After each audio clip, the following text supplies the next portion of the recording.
Okay, Sally, here's what I have down related to what we need to focus on today.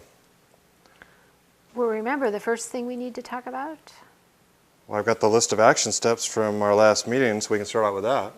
Well, the first action is to sign this thank you card for Sandy. For Sandy, for what? Yeah, the work she did with us last week. Remember we said we were going to get her something?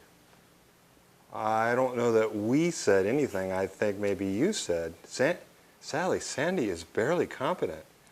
I don't think she's well suited. In fact, I'm not sure where she's well suited for, but it's not as a contributor to our team.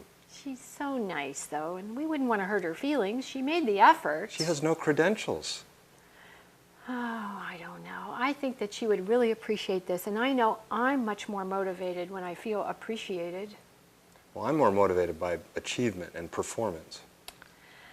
Well, you know, for me, whenever I'm making a decision of any kind, I focus on the personal considerations, the who, the Sandys of the world. When I make decisions, I focus on the what.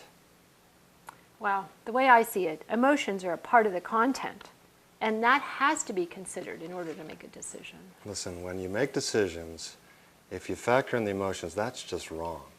That's irrational. I'm naturally sensitive to the needs of people.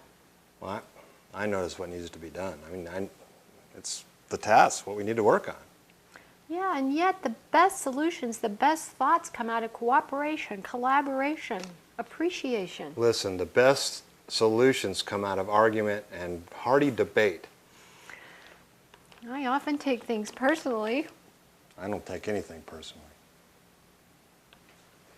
Okay, time to figure out who was who. Was that difficult? Probably not.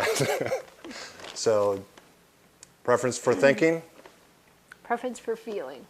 So as we looked at this vignette, again, remember, we're overplaying these a little bit, so it's a little over the top. But when you think about the differences between the two preferences, which one seems to be more natural for you? You do both. In fact, in any decision, we're going to factor in both the thinking piece as well as the feeling piece. But which one is more natural? Which one would you lean more on when making a decision? And so try then to think about how to effect that balance between the compassion, the caring, the client-centered approach to being able to run a productive and profitable business.